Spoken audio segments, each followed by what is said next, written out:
Listen in, my friends, today. The secrets to higher paying clients. How to get people that'll just bring you duffel bags full of cash for the stuff that you already do for cheapskate clients that argue with you about fees and you already discounted, but they're still complaining. Why is it that people will pay vastly different amounts of money? You already know it's just because they value the work that you do differently. But how do we attract those folks? How do we get those people to come to our firm so that over time, we're not doing more of the same, we're doing better? This is the third part of a little micro series. We're going to land the plane today with just going out and finding your dream clients. Let's do it.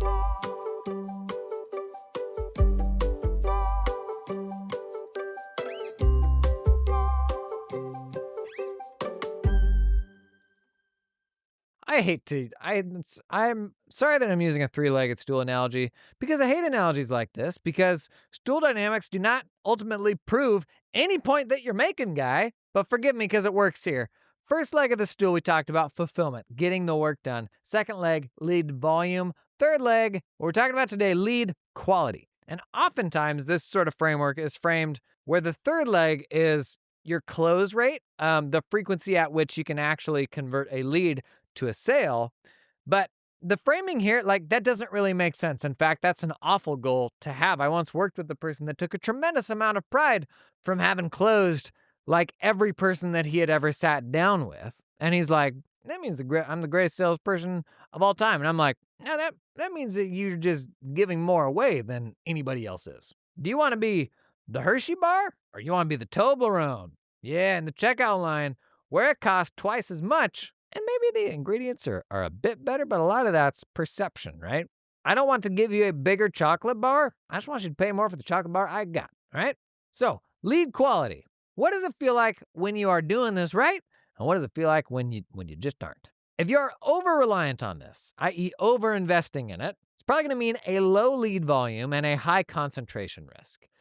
If there are like only 3 unicorns in the world that are good enough, high quality enough for you, obviously we got to balance that out. I don't know a single firm that has that problem though. Symptoms of underutilization. This one's a little more likely. Try this one on for size. Doing more without doing better. You take in more clients, but they're more or less like the same as what you already have, kind of middle of the road. More A clients is good, but more clients across the board from A to C to what are the other ones? B to did I jump to C to D to F? More across the board. That's just more. That's not better. In fact, your life usually will get worse when you're just doing more. The goal is more A clients. The goal is finding a new S tier client, something that's even better than what you already have as you're churning out the C's, D's, and F's. Now, success here sounds like both willingness and ability to pay higher rates in new clients is better than that of old clients. So they're both happy to pay it and they have the ability to pay. You got to have both of those things. Sometimes you have one, but not the other. And I'm not talking about restaurant owners. That's just where your mind went. Now, a failure in this regard is just pulling in a high volume of low quality work or same work. Like that whole like A, B, C, D, F like scale. If you think about where all your clients slot into that, that really is the North Star, like only adding A's and shedding the lower grades. That's kind of the goal here. So it's not about close rate. I'm not impressed by your close rate. I'm not impressed by how many people fill out the form on your website because that's just a product of how much filtering did the landing page do. If it says the minimum fee is $1 million to work with me, that's going to be a smaller number of leads. Should I not be impressed by that? No, I would be extremely impressed by that. That's why the stool has 3 legs. Oh, sidebar. Anybody ever seen a 3-legged stool? I'm sitting on a stool right now. Hang on. 5 legs. I honestly, wow, that's actually surprising. But for the purposes of this mini-series, let's assume they have 3 legs. All right, 4 questions I want you to consider. If we really think about these things, we can get better into the heads of these leads as they're coming in to ensure they're the right people and they're going to pay you really well. First question, how many alternatives does this lead perceive? If they can literally price shop you against anybody else, buddy, you are a price taker and you are in a race to the bottom.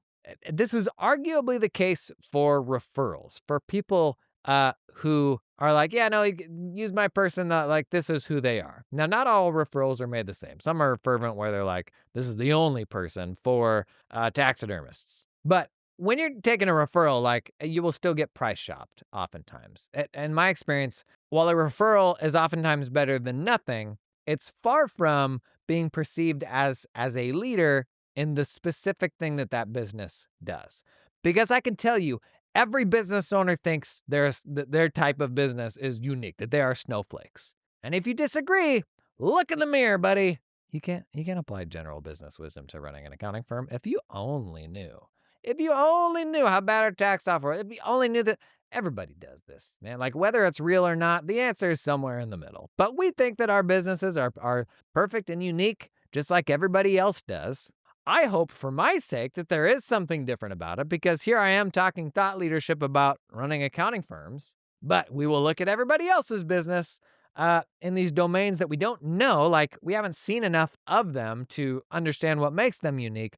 But from the outside, we'll say like, no, no, no, no. They're the same as anybody else. I heard a really good quote about this the other day. Something like, you don't learn to fill in the cracks of your knowledge. You learn to discover more things that you don't know. And that's so true. Like the more of the world that you see, the more you realize how complex things are. The more into a space you get, the more you learn what nuance there is that the business owner understands that you don't understand yet because you're not there. You don't do it. If a client looks at you, oh, in fact, this happens all the time. Oh, I got a YouTube video where I talked with one of these people and it made everybody mad. If a client tells you, like, says anything alluding to, why can you not run your accounting firm better? You tell them, if you only knew what went into running an accounting firm. And we're right, but usually they're right a little bit too. Like the answer is always something in the middle. We all have these blind spots, but we all think that what we do is very different. And that is why your client perceiving you as someone who can serve somebody different, somebody who can serve like the uniqueness of that type of business. That's why that is so very important. And if they think that the dude across the street can do the same thing, then they're just shopping you on price, and that sucks. Question number 2, how painful is the problem that you're solving for them? Oftentimes, if you're just doing compliance books, if a business just needs a set of books to be able to file a tax return, that's not a painful problem, and they're going to get that done probably as cheaply as they possibly can, knowing that the tax pro is going to review the books, and they'll make sure that they get all the deductions that they're entitled to, right? And obviously, we know that that is problematic. And so bookkeeping, and that situation for many people, is not a very painful problem. And what we try to do oftentimes is educate the entire world on the value of bookkeeping. We're going to move that mountain ourselves rather than finding the other thing that we can do for them that actually is really valuable. So every type of business has all sorts of adjacent things that we get sucked into, where the client sends you the email and you're like, buddy, I don't have the first freaking clue what you're even talking about. What's that have to do with accounting and tax? And before you know it, you're like 12 pages into some regulations trying to figure this thing out to prepare this little like half-page sized form for them because the client's not capable of reading instructions, obviously. And so you figure that thing out for them. Every type of business has that thing. And oftentimes it is those like low-hanging fruit sort of things that they just despise that are much, much more painful than the core things that we do. You look at employees with stock options. Yes, we do the tax reporting for them, but if you specialize in that, the valuable thing that you're giving them beyond just getting the tax forms done right, it's actually a whole heck of a lot of advising.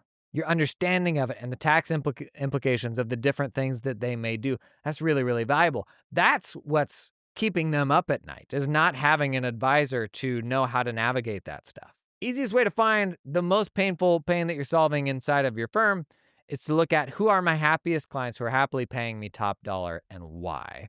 That's a really useful thing to dive into, have that conversation, get a deep understanding of why they value you so much. Oftentimes it's something in their history where maybe there was a problem that they had to deal with for a really long time. And whatever that tells you, that client that you have is not the only one in the universe. It's the only one that you have today. And your life would be so different if your entire client list was a clone of today's best client. And best client is not, I do more for them. Best client is they value more what I do, and so they will pay more for it. And buddy, I mean, we talk a lot about just like basic arithmetic of the margins of your firm. All it takes is one client who will pay you more. You can get rid of 2 legacy projects, all of your problems from capacity to getting home by dinner, remember your kids' names, like all that stuff is solved by better paying clients. and clients will pay you more when the problems you're solving are more painful. This episode is sponsored in part by Cloud Accountant Staffing. Do you ever wonder why offshore staffing agencies sponsor so much of my content? Because I'll be honest, it's not cheap. Like, let me just do some mental math here for you. Most of the brands, software companies sponsoring my content these days, they're pretty, kind of the bigger platforms because, it's not the cheapest thing anymore. And so how can these little offshore staffing groups afford to advertise and advertise on my platforms for years? I'll tell you how, because it's working. Not like the ads converting. I mean, the ads are converting, but firms are going to these groups and they're having fantastic luck and are going back again and again and again. Cloud Accountant Staffing story, they were an accounting firm that started hiring accountants in the Philippines, had fantastic luck with it, and then just started doing it for some other firms. And it is one of the fastest growing trends in running small accounting firms right now is the world's just getting smaller. You know how hard it is to find really talented onshore accountants. For me, the last 4 hires that I made in my firm were all in the Philippines.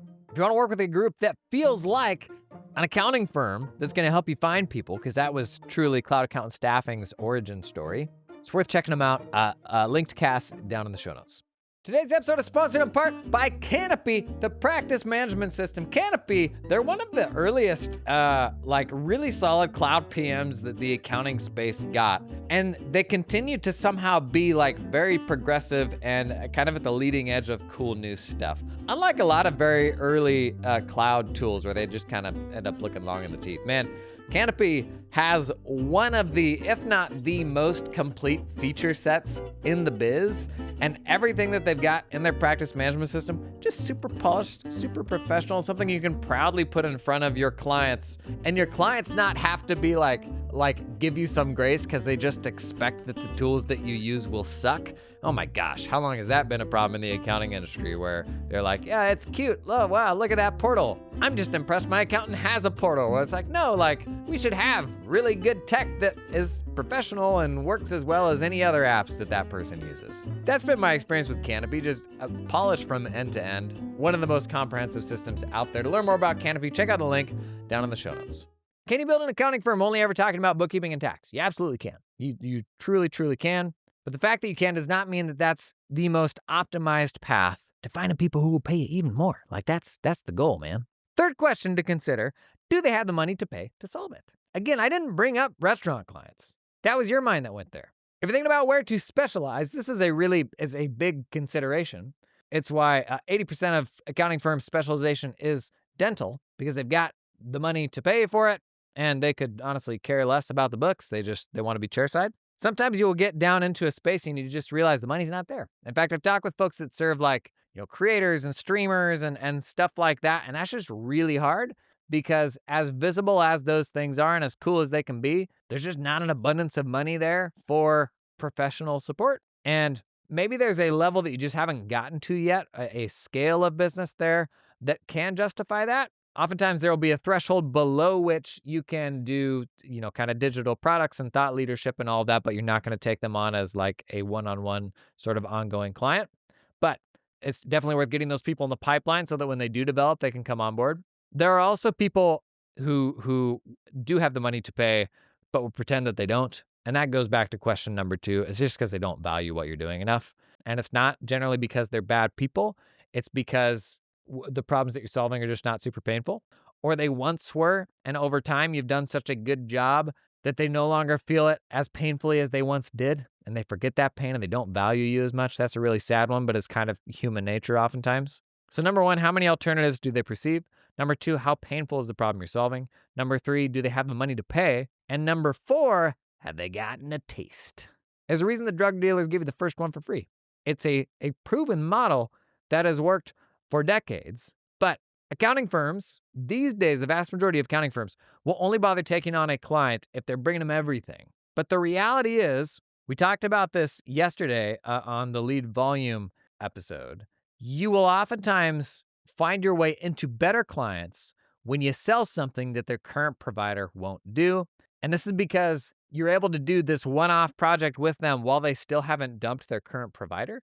If you're in a business and you're very dependent upon your provider, it's very, very risky to just pull the plug and think that the next one is going to be better. And so for them to have a peek into what it's like to work with you and they see that you're better, you have a greater depth of expertise, then they can imagine moving all the other stuff. But if the only thing that you're offering is a full sale switch of supporting them on everything, then the people that you will attract are the people that don't have an option. Oftentimes, the folks that are out perusing the market, they are either firm hoppers or somebody who did something dumb, maybe lost their professional help, and now they're like, "Ooh, I got to figure something out." Like, think about this for yourself. Would you find yourself in that position very often? Probably not. Now, there are a lot of crappy practitioners out there that don't take great care of their clients, and clients get fed up and they leave. But you also know that there's a whole lot of people out there that are firm hoppers. And if you look at all the folks that are changing firms this year, what percentage of all those prospective people looking for a new firm are either firm hoppers or just got fired? Like, what percentage do you think that is? Probably, I'm totally pulling a number out of thin air. Probably 2/3 to 3/4 of the folks going out there shopping firms are firm hoppers, like they change, every 3 years or less, or they just got fired. Which means the people hitting up your lead form, maybe not the best option. It's the folks who still have professional help that you got to put a little doormat out for. Show them the side door. Go out and talk about not the core stuff, not the bookkeeping, not the tax, but that adjacent thing that you will also do for them that is a problem and pain specific to that type of business that their current provider doesn't do, where they can come and do that and get that level of support from you. And now that they have that comfort level, they're happily going to bring you the rest of their business. That's oftentimes a more premium client. I've also really pushed this just through the lens of pre-dazzling people. When folks come in, they don't know anything about you. And if you're really good at what you do and your firm is great, they're usually not ready to pay for that because they haven't had an experience with a great firm. And we're not all there yet. But there's a lot of great firms that listen to this podcast that are astronomically better than the normal distribution of accounting firms, which is not super, super impressive. And if you're doing really high-level stuff for people, if somebody's coming from a normal firm, they're not ready for that. Like, they're not ready for just how good that can be, which means they're not ready for, just what they would be willing to pay for that. And the value of a limited scope project, as much as it feels like a waste and work that I don't want to do, really, I have recurring work over here. You're going to make me do one-off work. If you can bring those engagements in at 20% higher day one, that makes a huge difference. Because that's not just 20% year one. That is 20% more in perpetuity, not just revenue, profit for as long as you have that client. You also get the opportunity to learn if this person's a maniac or they can't follow through before you bring them in. And those maniac clients, the ones who won't give you stuff on a timely basis and all that, they're oftentimes the ones that are totally bungling your workflow. So you're also weeding those out as a result of doing that upfront project. But if that pre-dazzling exercise means that you can convert them at a 20% higher rate for ongoing work, that's huge. I mean, if you're in a 40% margin firm, which is pretty normal, in a 40% margin firm, if you're bringing in projects at a 20% higher level, that project is 50% more profitable than the ones that you have now. That's it, man. That's the goal. That's the whole game, is finding clients like that. And if that same client would have only paid you that base amount without that upfront project, that's the default for most people right now. That's how most firms bring in their work. That was how I brought in a lot of my work. And it wasn't until we did you end up doing some work with somebody around a transaction or some kind of weird one-off thing where you're like, yeah, do I really want to take this? And you're like, okay. And then they really like you. And then they're like, you realize wow, they have a very different appetite for what they will pay us compared to the random person that comes in with no context. Now, there's lots of ways to juice this even further from, being perceived one of one, from this being a bit of a parasocial relationship. They follow you on social media, they listen to your podcast, they've seen you speak, stuff like that. There's a whole lot of things you can do around that, but I know that's uncomfortable for a lot of folks. The goal is one way or another to be perceived as being unique. What's the shortest path to being perceived as top 2-3 people in the space? And it doesn't have to be on raw technical capabilities as we like to measure them, as we measure ourselves against other professionals.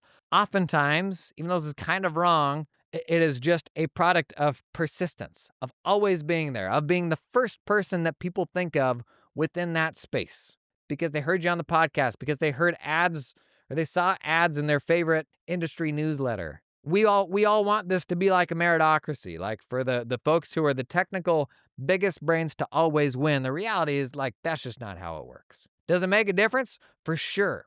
But fulfillment, it's only one leg of the stool.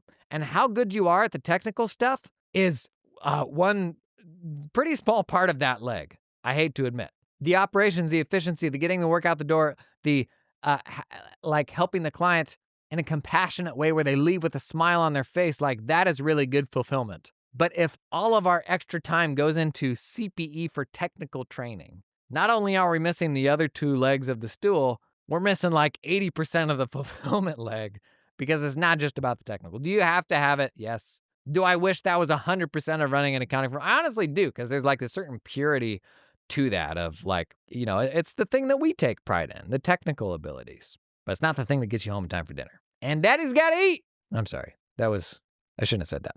Hey, thanks for joining me on this little mini series here. We all have one of these legs that is most comfortable for us. We're naturally drawn to this. And it can be hard not to like then build an argument around like, stop telling me not to do this thing that I am most comfortable with. Reality is it requires balance. And there's a lot of ways to get to that balance. You don't have to put it all on your back. I mean, you can pull in a partner that will help with this. You can staff, parts of your firm that will support these other things that maybe you don't enjoy as much or you aren't as naturally inclined in. But the optimized firm is the one that is doing all three of these things. It's doing fulfillment well. It has a strategy for lead volume and a strategy for lead quality, because it's not just about getting the work done. It's about who's on the list. It's about what they're willing to pay you. It's about ensuring that the next client, that's an A client or an S tier client. And until we are pushing the boundaries of that, I mean, like maybe one of the greatest moments in firm running is when you put a YOLO price on a three-tier proposal and somebody says yes without batting an eyelash. And you're like, look, be cool.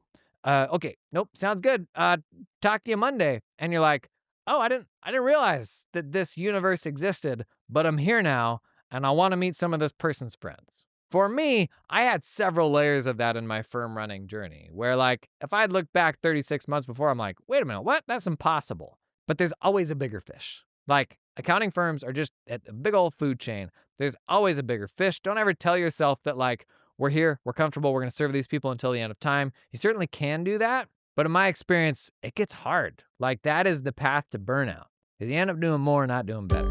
That's it for today, gang. Thanks for coming to hang. We got a Q&A coming tomorrow. Any questions, drop them down in the comments, and I'll see you there.